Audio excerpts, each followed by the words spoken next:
Olá, sou o Márcio Rocha, escritor do livro Contos do Fim da Tarde, e estou vindo aqui para apresentar a trajetória, o desenvolvimento do trabalho e algumas situações que os contos apresentam, ilustrando a obra e estimulando vocês a uma leitura. Logo, o livro físico estará disponível pela editora, pela Drago Editorial, e comigo, né?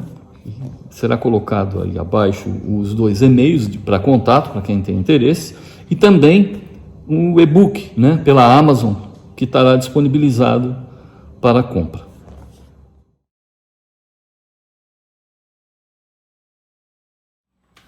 A Sobrinha do Pastor já é um conto mais robusto, né?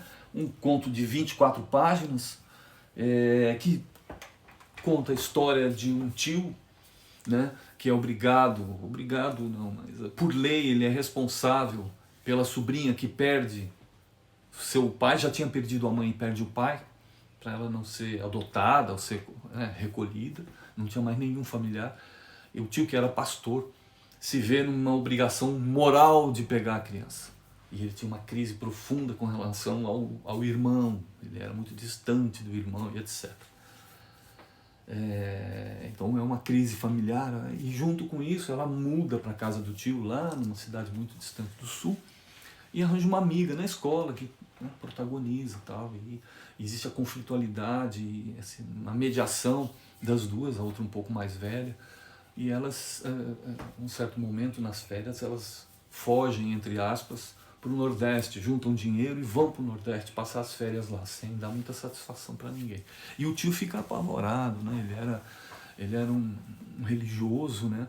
Um homem sério, muito preocupado com ela, efetivamente, né? Então essa trama, né, da coisa da contradição que existia, né? Eles falavam linguagens completamente diferentes na educação e em tudo que ela já tinha visto, que ele, né, que achava que ela estava numa situação ruim por conta da influência do irmão, toda uma coisa horrível, né? Uma dificuldade dela, ela adolescente, tendo que enfrentar essas crises que existiam entre o irmão e o pai, e ela tentando entender isso, né? E ela se dá muito bem, ela consegue resolver bem. Então essa aí é a questão. Depois a gente parte pro conto A Janela, que esse já tem uma perspectiva de premonições oníricas, né? Ele tem essa base, né? E então é a história de um cara que vai, sonha, né? Tem um sonho, e nesse sonho alguém lá do sonho sinaliza lá um bairro no norte, numa cidade do norte do Brasil, tal. Ele acorda e fica encanado com isso aí, falou, pô, eu não me lembro dessa cidade nunca, e foi atrás e descobriu que existia essa cidade.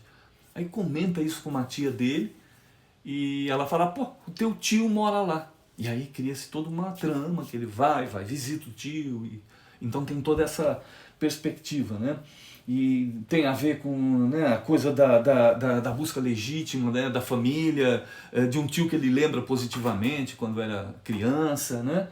E ele vai lá saber do tio, né? Então a coisa que frutifica, né, positiva do resgate que ele faz e do bem que ele faz. Eu acho que essa questão é muito legal, né, no final do conto. Então é isso.